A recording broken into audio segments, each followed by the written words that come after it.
साल का लड़का जो मायामी में रहता है और साथ साथ एक मसाज कंपनी के लिए काम करता है। लेकिन डेविड अब बूढ़े अमीर लोगों को छूकर पैसे कमाने से बोर होने लग गया था। डेविड ने अपनी पढ़ाई कॉलेज के एक सेमेस्टर के बाद ही छोड़ दी थी, जिसके बाद उसका अपने माँ बाप के साथ झगड़ा हो गया। इससे पहले भी डेविड अलग अलग 6 नौकरियों से निकाला जा चुका था और कुछ नौकरियां उसने अपनी मर्जी से भी छोड़ दी थी, इसीलिए उसके पास अब ज्यादा ऑप्शन भी नहीं बचे थे। डेविड ने अपनी पूरी जिंदगी की जमा पूंजी से कुछ चद्दरें खरीदी और उन्हें ओल्ड एज होम्स के अंदर बेचने चला गया। लेकिन वहाँ भी बात नहीं बनी, क्योंकि ओल्ड एज होम के मालिक को असल में बुजुर्गों को आराम देने में कोई दिलचस्पी थी ही नहीं। एक शाम वो किसी पार्टी के दौरान अपने स्कूल के सबसे अच्छे दोस्त एफ्रियम से मिला। सालों से उसकी एफ्रियम से बात तक नहीं हुई थी। एफ्रियम एलए में अपने चाचा के साथ रहता था और हथियारों का बिजनेस करता था, लेकिन फिर उसके चाचा ने उसके कुछ पैसे मार लिए, इसलिए एफ्रियम ने अपने चाचा का घर छोड़ दिया और मायामी आकर खुद का बिजनेस शुरू करने का फैसला किया, जिसका नाम था AEY। एक साथ गाड़ी में घूमते हुए वो हरा सामान खरीदने के लिए निकले, लेकिन एफ्रियम को उसके डीलर के घर के बाहर घूम रहे कुछ गुंडों ने बेवकूफ बना दिया और उसके पैसे छीन लिए। गुंडों को सबक सिखाने के लिए एफ्रियम ने अपनी गाड़ी की डिग्गी से मशीन गन निकाली और आसमान की तरफ ताबड़तोड़ गोलियां चलाने लगा, जिससे गुंडे डर कर वहाँ से भाग गए। मगर इस बात का डेविड पर गहरा असर पड़ा, क्योंकि वो लोगों के मुंह से बार बार अपनी बेइज्जती सुनकर थक चुका था और उसे वो लोग अच्छे लगते थे जिनके अंदर खुद के लिए खड़े होने का गुदा हो। अगले दिन डेविड एफ्रियम के ऑफिस चला गया और उसे काम करता देख तो डेविड की नजरों में उसके लिए इज्जत और ज्यादा बढ़ गई। एफ्रियम एक आर्मी ऑफिसर बनकर किसी से बात कर रहा था। ये दिखावा दरअसल इसलिए था ताकि वो पता लगा सके कि उसके कंपटीशन में लोग कौन से कॉन्ट्रैक्ट के पीछे पड़े हुए हैं, क्योंकि एफ्रियम सिर्फ इंटरनेट पर बंदूकें नहीं बेचता, बल्कि वो यूएसए की सरकार को भी बेचता है। एफ्रियम ने डेविड को बताया कि सरकार को बेचने में ही असली पैसा है, और क्योंकि डेविड उसका दोस्त है तो एफ्रियम उसे सब कुछ दिखाने भी लगा कि ये सब कुछ कैसे काम करता है। सरकार की वेबसाइट पर एफ्रियम ने बताया कि ये जो बड़ी बड़ी डील है ना, इनके अंदर नहीं घुसता मैं। ये कॉन्ट्रैक्ट बड़ी बड़ी कंपनियों को ही मिलते हैं, मैं जाता हूँ छोटी मछली के पीछे, और यहाँ पे छोटी डील्स भी करोड़ों की होती हैं और मुनाफा भी बहुत होता है इसमें। फिर एफ्रियम के साथ लंच करने के बाद डेविड घर लौट आया और तभी उसे पता चला कि उसकी बीवी लिज प्रेग्नेंट है। ये खबर सुनते ही वो घबरा सा गया, सोचने लगा कि मैं आने वाले बच्चे का खर्चा कैसे उठाऊंगा।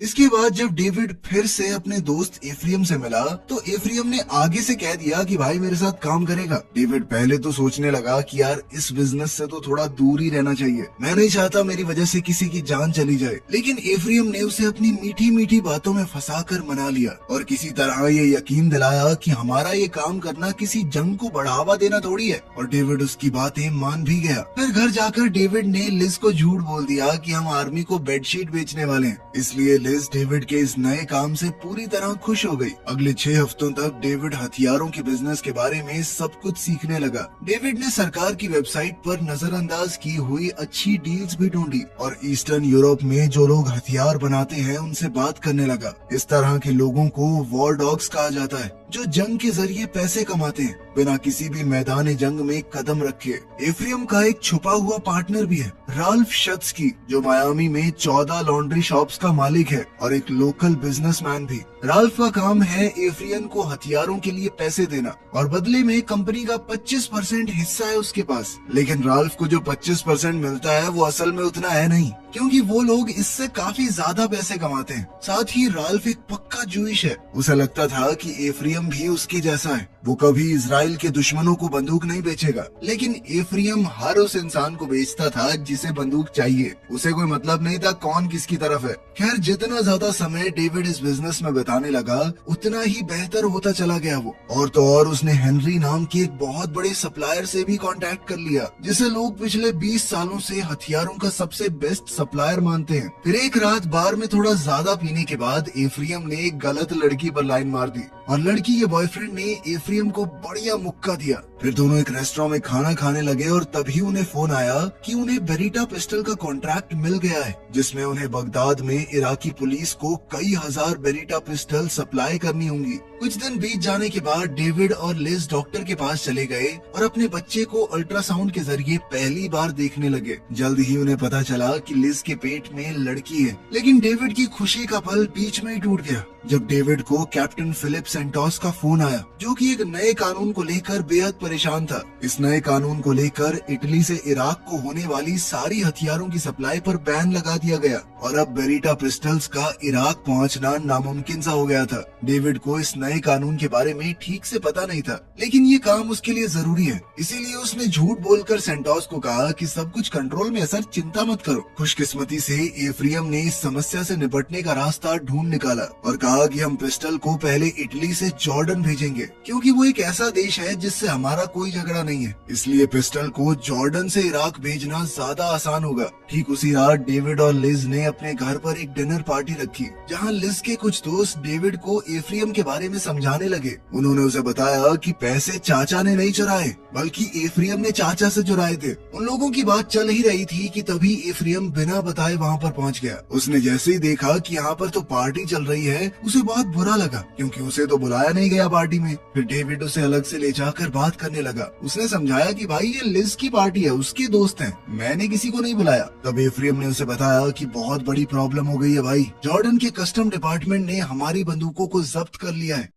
दूसरी ओर कैप्टन सेंटोस को भी ये बात पता चल गई थी और वो उन्हें कॉल करके इस घटना पर जवाब मांगने लगा। साथ ही धमकी भी दी कि अगर डिलीवरी नहीं हुई ना तो मैं तुम लोगों को बैन करवा दूंगा सरकार से, ब्लैकलिस्ट हो जाओगे, कभी दोबारा काम नहीं मिलेगा। अब दोनों के सर पर तलवार लटक रही थी तो उन्हें जल्द से जल्द कोई सोल्यूशन निकालना पड़ेगा। उनकी इस बातचीत को लिज ने सुन लिया। वो घबरा गई जब उसे आखिरकार पता चला कि उसका पति हथियारों का डीलर है। उसने गुस्से गुस्से में डेविड से कह दिया कि मुझे तुम्हारे ऊपर भरोसा नहीं है, तुमने झूठ बोला है मुझे। लेकिन बदकिस्मती से डेविड के पास लिज को और कुछ समझाने का टाइम नहीं था, क्योंकि उसे और एफ्रियम को तुरंत जॉर्डन के लिए रवाना होना पड़ेगा। लेकिन वहाँ पहुँचने पर उन्हें एम्बेसी से कोई मदद नहीं मिली, क्योंकि जिस प्लेन में हथियार थे वो सरकारी रूल्स के हिसाब से तो एक्सपायर हो चुका है। इसीलिए लोकल्स को रिश्वत देकर अपना सामान छुड़वाने के बाद उन्होंने मालबोरो नाम के एक ड्राइवर से सौदा किया। उसे लोग देश का सबसे बेहतरीन स्मगलर मानते हैं। अब मालबोरो को उन्हें इराक तक ले जाना होगा ताकि वो खुद जाकर बंदूकों की डिलीवरी कर सके। लेकिन डेविड इस सफर की सुरक्षा को लेकर परेशान होने लग गया। लेकिन एफ्रियम ने उसे समझाया कि ये काम जल्दी खत्म हो जाएगा और सुबह तक हम वहाँ पहुँच जाएंगे। ऑनेस्टली चिंता करने की कोई बात है ही नहीं। आधी रात को वो लोग इराकी बॉर्डर पर पहुँचे, जहाँ कुछ सिपाहियों ने उन्हें रोक लिया। लेकिन मालबोरो ने उन्हें बड़ी आसानी से रिश्वत के तौर पर सिगरेट पकड़ाई और कहा कि ट्रक में कुछ जरूरी सामान है, मैं छोटा सा डिलीवरी वाला हूँ, प्लीज जाने दीजिए भैया। ट्रक वहाँ से निकलते ही डेविड और एफ्रियम चैन से सो गए और जब सुबह उनकी आंख खुली तो उन्होंने देखा कि ट्रक एक सुनसान गैस स्टेशन के सामने रुका हुआ है। जब मालबोरो ट्रक में डीजल भर रहा था तो एफ्रियम थोड़ा हल्का होने चला गया। तभी डेविड को लिज का फोन आया और वो उसे कहने लगी कि मैं समझ गई हूँ तुम हमारे परिवार को लेकर कितने परेशान हो, तभी तुमने ये जोखिम भरा काम शुरू किया है ना। देखो 4 पैसे कम कमा लेंगे, तुम इतनी चिंता मत किया करो और मुझे कभी आज के बाद दोबारा झूठ मत बोलना। डेविड उसकी बात मान गया और साथ ही उसने एक और नया झूठ बोल दिया कि मैं अभी तो एक होटल में हूँ। अभी अचानक से उसे कॉल काटना पड़ा, क्योंकि उसने देखा कि हथियार बंद बागियों का एक झुंड उनकी तरफ आ रहा है। इसलिए डेविड ने एफ्रियम से कहा कि जल्दी से ट्रक में चढ़ जा भाई। उसने ट्रक को जल्दी से स्टार्ट किया, लेकिन डीजल कम होने की वजह से ट्रक ज्यादा दूर नहीं जा पाएगा। उनके पास मालबोरो के लिए रुकने का वक्त भी नहीं था, इसीलिए उन्होंने कहा कि दौड़ते हुए जल्दी से आजा। जैसे तैसे मालबोरो भी ट्रक में चढ़ गया और उसने गैस को दोबारा ट्रक में भर दिया। तभी बागियों ने उन पर गोलियां चलाना शुरू कर दिया और एक पल के लिए तीनों को लगा कि आज तो नहीं बच पाएंगे। लेकिन खुशकिस्मती से अमेरिकन आर्मी के अचानक आने की वजह से वो लोग बच गए। फिर आखिरकार वो बिना किसी और दिक्कत के मिलिट्री बेस तक पहुंच ही गए और कैप्टन सेंटोस उन्हें देखकर बहुत खुश हुआ, क्योंकि यहाँ तक पहुंच पाना ऐसा था कि कोई मौत का सफर तय करके आया हो। लेकिन वो लोग यहाँ पर सही सलामत पहुंच गए। फिर सामान के साथ कुछ सेल्फीज लेने के बाद उन्हें पेमेंट मिल गई और फिर कुछ सिपाहियों ने सुरक्षा के साथ उन्हें एयरपोर्ट तक पहुंचा दिया ताकि वो सही सलामत बगदाद से निकल पाए। इस डील ने उन्हें बहुत सारा पैसा तो कमा कर दिया ही, लेकिन साथ साथ उनकी कंपनी का नाम भी मशहूर हो गया। इसीलिए अब उनकी कंपनी और तेजी से आगे आगे बढ़ने लगी। हर महीने उन्हें और ज्यादा पैसे मिलने लगे। उन्होंने 2 एक जैसी दिखने वाली महंगी गाड़ियां खरीदी और फिर एक ही बिल्डिंग में 2 आलीशान घर भी ले लिए। डेविड ने जो चद्दर खरीदी थी ओल्ड एज होम्स में बेचने के लिए, दोनों ने मिलकर उन्हें जला दिया। ये एक तरह से उनका पुरानी जिंदगी को टाटा बाय बाय करने का तरीका था। रैल्फ अपने हिस्से का बढ़ा हुआ पैसा देखकर इतना खुश हुआ कि उसने अपनी इन्वेस्टमेंट की रकम और ज्यादा बढ़ा दी, जिस वजह से उन्हें कंपनी को और बड़ा करने का मौका मिल गया। अब उन्होंने बहुत सारे लोगों को काम पर रख लिया जो नई नई डील्स ढूंढेंगे। इसी बहाने डेविड को अपनी छोटी बच्ची के साथ और ज्यादा वक्त बिताने का मौका मिल जाता। हालांकि दिन ब दिन मिलती तरक्की ने एफ्रियम के शरीर और दिमाग पर बुरा असर डालना शुरू कर दिया। एक रात डेविड को पता चला कि आर्मी ने एक नई डील पोस्ट की है, जो कि बाद में अफगान डील के नाम से मशहूर हो गई। एक बहुत ही बड़ा ऑर्डर जिसमें पागल कर देने वाले आंकड़े शामिल थे, जैसे 10 करोड़ AK-47 की गोलियां, 20 लाख बंदूकें वगैरह वगैरह। ये डील उनके लिए एक जबरदस्त मौका हो सकता था, इसीलिए उन्होंने नेवाडा जाने का फैसला किया। वहाँ पर एक तरह से हथियारों का एक्सपो लगता है। लोग अपने नए नए तरीकों से बनाए हुए हथियारों को दिखाने आते हैं वहाँ पर। लेकिन बदकिस्मती से उनका ये प्लान फेल हो गया। उन्होंने हिसाब लगाया कि चाहे वो जितनी मर्जी बड़ी डील क्यों न कर ले, फिर भी वो इतनी क्वांटिटी को संभाल नहीं पाएंगे, क्योंकि उनकी कंपनी छोटी है। वो दुनिया भर के इतने सारे अलग अलग हथियार बनाने वालों से कैसे कॉन्ट्रैक्ट कर पाएंगे। बाद में जब डेविड एक कसिनो में पत्ते खेलकर अपनी हार का दुख भुलाने की कोशिश कर रहा था, तभी उसके पास हेनरी जेरार्ड आ गया, जिसे लोग हथियारों के कारोबार का बादशाह समझते हैं। तभी डेविड एफ्रियम को लेने चला गया और दोनों हेनरी से एक रेस्टोरेंट में डिनर पर मिले, ताकि इस बेहतरीन डील को लेकर बातचीत कर सके। हेनरी ने कहा कि मैं इस ऑर्डर को पूरा कर सकता हूँ, क्योंकि उसके अल्बेनिया में कुछ खास लिंक है। एक ऐसा देश जो सालों तक पश्चिमी देशों पर हमला करने की तैयारी करता रहा, लेकिन कभी कर ही नहीं पाया। इसीलिए अब उनके पास लाखों ऐसे हथियार हैं जिनका कभी इस्तेमाल ही नहीं हुआ। इसीलिए अब वो उन हथियारों को बेचकर उनसे छुटकारा पाना चाहते हैं। हेनरी ने कहा कि मैं उन हथियारों को सस्ते में दिलवा सकता हूँ, क्योंकि वैसे भी अगर ये नहीं बिके तो कबाड़ में जाएंगे। इस डील का पूरा होना किसी सपने के पूरे होने जैसा होगा। इसलिए एफ्रियम ने सोचा कि हेनरी खुद इस डील के लिए आगे क्यों नहीं आ रहा। तभी हेनरी ने बताया कि मेरे ऊपर यूएस गवर्नमेंट ने बहुत सारी सैंक्शन लगा रखी है। सरकार को लगता है कि मैं आतंकवादियों से मिला हुआ हूँ। इस बात ने डेविड को थोड़ा डरा दिया, क्योंकि वो ऐसे इंसान के साथ काम नहीं करना चाहता। लेकिन एफ्रियम, जिसे बस पैसे दिख रहे थे, वो डेविड को समझाने लगा कि भाई गलत शक भी हो जाता है लोगों के ऊपर, जरूरी थोड़ी है भाई आतंकवादियों से मिला हुआ है। उसकी बातों में आकर आखिरकार डेविड ने भी डील के लिए हाँ कर दी। फिर कुछ दिन बाद दोनों अल्बेनिया के लिए उड़ गए, ताकि वो हथियारों को अच्छे से जांच पाएं। वहाँ पर उन्हें बशकिम नाम का एक आदमी ड्राइवर के तौर पर दिया गया। जब वो गोडाउन तक पहुँचे तो उन्होंने गोलियों की काबिलियत को जांचना शुरू किया।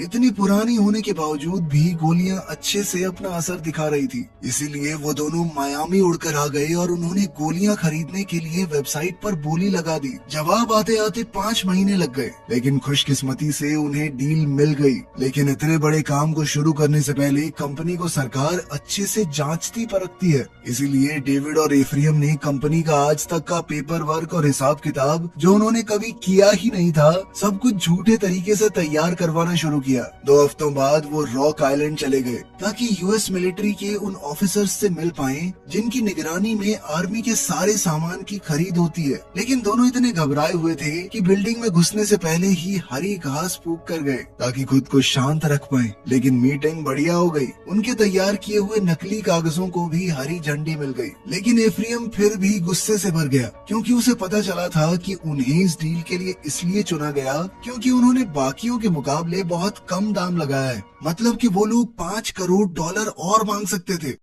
जब डेविड ने घर लौटकर लिज को बताया कि मैं 1 महीने के लिए अल्बेनिया जा रहा हूँ, तो लिज ने उसकी उम्मीद से बेहतर जवाब दिया, क्योंकि वो खुद भी उनकी बेटी के साथ अपनी माँ के घर जाने वाली थी। डेविड ने कहा कि मम्मी के पास क्यों जा रही हो? इस पर लिज ने डेविड को उसकी इराक वाली तस्वीरें दिखाई। लिज बहुत ज्यादा गुस्से में थी, क्योंकि डेविड ने उसे झूठ बोला था। उसे शांत करने की कोशिश में डेविड कसम खाने लगा कि ये आखिरी बार है, इसके बाद कभी झूठ नहीं बोलूंगा। लेकिन इस पर लिज ने उसे बताया कि मुझे एक और चीज के बारे में पता लग चुका है। मुझे कुछ पैसे के बंडल मिले थे जो तुमने सिंक के नीचे छुपा कर रखे थे बिना मुझे बताए। अब पानी लिज के सर से ऊपर जा चुका था। डेविड ने झूठ बोलने की सारी हदें पार कर दी थी उसके हिसाब से, इसीलिए अब लिज उनकी बेटी को लेकर वहाँ से चली गई। अल्बेनिया जाने से पहले एफ्रियम ने डेविड को कंपनी के लिए इतना कुछ कुर्बान करने के लिए शुक्रिया कहा और उसके बदले में उसे एक सोने का ग्रेनेड बॉम्ब दिया। तभी डेविड ने उसे पार्टनरशिप एग्रीमेंट दिखाया जिसे डेविड ने खुद लिखा था ताकि दोनों उस पर साइन कर सके और सब कुछ दोनों के हाथों में रहे। साइन होने के बाद डेविड ने एग्रीमेंट को टेबल के अंदर रख दिया। हालांकि एफ्रियम ज्यादा खुश नहीं लग रहा था। अल्बेनिया पहुंचने पर डेविड को फिर से बाशकिम मिला उनके ड्राइवर के तौर पर। वो लिज को बार बार फोन करने की कोशिश करता रहा लेकिन लिज उसके फोन का जवाब नहीं दे रही थी। जब सामान को ट्रक में लोड करके ले जाने की तैयारी हो रही थी उसी वक्त डेविड को पता चला कि उनके साथ धोखा हुआ है। ये सारी गोलियां तो असल में चाइनीज हैं और यूएस की सरकार ने इन गोलियों पर बैन लगा रखा है। इस मसले के बारे में एफ्रियम को बताने के बाद दोनों ने सीधा हेनरी को फोन किया, लेकिन हेनरी कहने लगा कि अब तो ये तुम्हारी सिरदर्दी है भाई, तुम्हें खरीदने से पहले सारी गोलियां चेक करनी चाहिए थी। अब डेविड अल्बेनिया में बुरी तरह फंस गया था। अब वो ईस्टर्न यूरोप के अलग अलग डीलर्स को ढूंढने की कोशिश करने लगा। कुछ दिन बाद एफ्रियम उनके होटल में पहुंचा और कहने लगा कि मेरे पास एक आइडिया है, हम गोलियों को दोबारा पैक करेंगे लेकिन किसी और डब्बे के अंदर। यूएस की सरकार को कभी पता नहीं चलेगा कि ये गोलियां कौन से देश की हैं और फायर बोर्ड से बने डब्बों का इस्तेमाल करके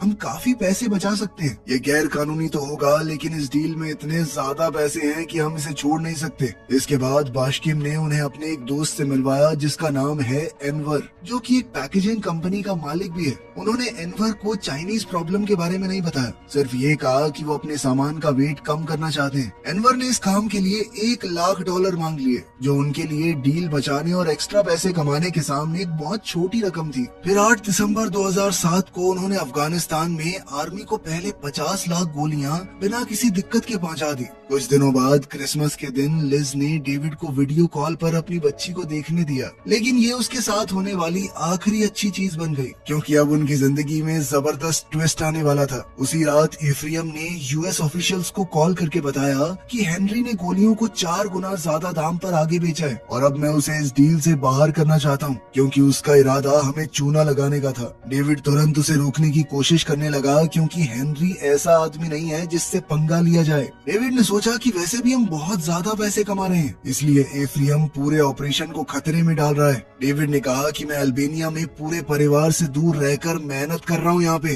जबकि तू यूएसए में आराम काट रहा है। कभी कभी तो मुझे लगता है कि हम पार्टनर्स हैं ही नहीं, तुम बॉस हो और मैं तुम्हारा नौकर। ये सुनकर एफ्रियम कहने लगा कि भाई मैं तेरी बात समझ गया, मैं प्रॉमिस करता हूँ कुछ नहीं करूंगा। तभी उसने डेविड की टेबल से वो साइन किया हुआ एग्रीमेंट चुरा लिया। साथ ही उसने डेविड से किया हुआ वादा भी नहीं निभाया क्योंकि कुछ दिन बाद नए साल 2008 की शुरुआत होते ही डेविड को उसके कमरे से किडनैप करके एक सुनसान जगह पर ले जाया गया जहाँ 2 गुंडे उसे बेरहमी से पीटने लगे। तभी हेनरी ने उसे बंदूक दिखाकर धमकाया और कहा कि तुम दोनों मुझे मेरी ही डील से बाहर निकालना चाहते हो। फिर एक डरे हुए डेविड ने फैसला किया कि वो मायामी वापस चला जाएगा, इसीलिए वो गोडाउन चला गया अपना सामान लेने। वहाँ एनवर ने उसे बताया कि मुझे अभी तक पेमेंट नहीं मिली और मुझे असली वजह भी पता है कि तुम लोग गोलियों को दोबारा पैक क्यों करवाना चाहते हो। एनवर बहुत गुस्से में था क्योंकि एफ्रियम उसका एक भी फोन नहीं उठा रहा, लेकिन डेविड ने वादा किया कि भाई मुझे यूएस जाने दे, मैं वहाँ जाते ही तेरे पैसे भेज दूंगा, 1 हफ्ते के अंदर अंदर वापस आऊंगा यहाँ पे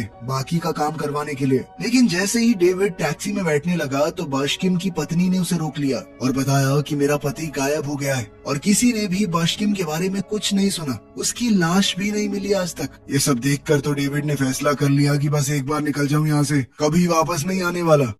मायामी पहुंचते ही वो सबसे पहले लिज से मिला और उसके सामने कंपनी के लिए किए हुए हर गैर कानूनी काम को कबूल किया। और जब डेविड ने कहा कि मैं हथियारों का काम छोड़ दूंगा, फिर से मसाज वाला बन जाऊंगा, तो लिज ने उसे अपना लिया। इसके बाद डेविड एफ्रियम से मिलने गया ये बताने के लिए कि मैं इस काम को छोड़ने का फैसला कर चुका हूँ। एफ्रियम को लगा मानो डेविड उसे धोखा दे रहा है और उसने पैसे देने से मना कर दिया। फिर डेविड ने उसे धमकी दी कि अगर 2 हफ्तों में पैसे नहीं मिले मेरे तो मैं वकील को तुम्हारे पास भेज दूंगा।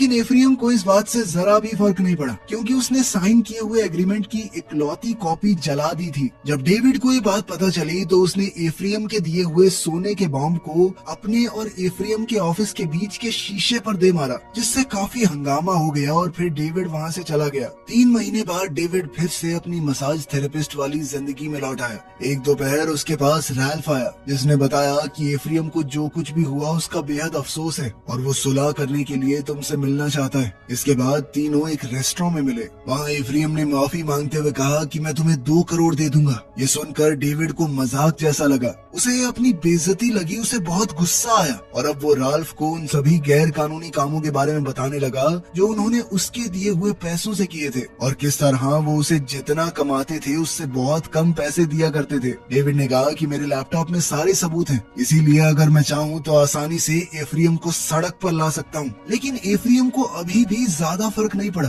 क्योंकि अगर उसका नाम सामने आया तो डेविड का भी तो आएगा, क्योंकि कंपनी के सारे कागजों पर उसका भी नाम है। और फिर ये मीटिंग बिना किसी समझौते के खत्म हो गई। थोड़ी देर बाद डेविड को न्यूयॉर्क टाइम्स से फोन आया। वो उसके साथ एक इंटरव्यू करना चाहते थे, चाइनीज गोलियां जो दोबारा पैक की गई थी उनके बारे में। लेकिन डेविड ने कहा कि मुझे इस बारे में कुछ नहीं पता और फोन काट दिया। लेकिन अब डेविड परेशान होने लग गया, क्योंकि इसका मतलब था कि जानकारी बाहर आ चुकी है और अब तो वो भी मुसीबत में पड़ जाएगा। लिज से ये वादा करने के बाद कि वो लॉयर को फोन करेगा, डेविड को लिफ्ट में एफ्रियम मिल गया, क्योंकि उसे भी तो फोन आया था। एफ्रियम अब दोबारा से स्कूल का वही पुराना दोस्त बन गया। वो डेविड को इमोशनल करने की कोशिश करने लगा, लेकिन डेविड ने उस पर भरोसा नहीं किया और उसे एक जोरदार मुक्का मारा, क्योंकि डेविड समझ गया था कि वो कभी सच्चे दोस्त थे ही नहीं। वो हमेशा से एफ्रियम के लिए सिर्फ एक जरिया था पैसे कमाने का। फिर लिफ्ट जैसे ही नीचे पहुंची, उसी समय दोनों को FBI के ऑफिसर्स ने घेर लिया। तुरंत ही दोनों को गिरफ्तार कर लिया गया। इतने सारे गैर कानूनी काम और सरकार से बोले गए झूठ के बावजूद भी जिस गलती ने उन्हें फंसाया था, वो गलती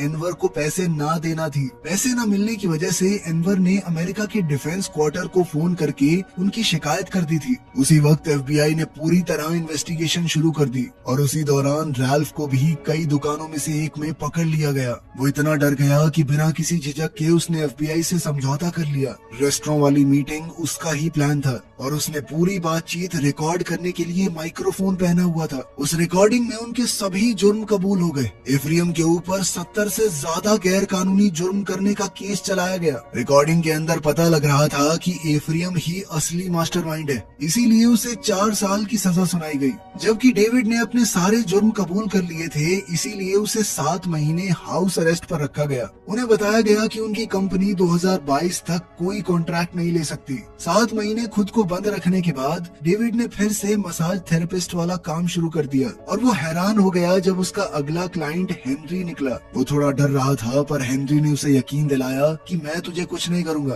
क्योंकि अगर मैं तुझे सच में मारना चाहता तो पहले ही मार देता। हेनरी ने अल्बेनिया में जो कुछ भी हुआ उसके लिए माफी मांगी, ये कहते हुए कि उसे गलत जानकारी मिली थी और इस बात के लिए उसने शुक्रिया अदा किया कि डेविड ने FBI की पूछताछ के दौरान उसका नाम नहीं दिया। डेविड के पास हेनरी के लिए भी कुछ सवाल थे। उसने पूछा कि क्या कसिनो टेबल पर हमारा मिलना सिर्फ एक इत्तेफाक था और बाशकिम के साथ क्या हुआ, लेकिन जवाब देने की बजाय हेनरी ने उसे पैसों से भरा हुआ एक सूटकेस लेने को कहा, लेकिन सिर्फ एक शर्त पर कि तुम दोबारा कोई सवाल नहीं पूछोगे।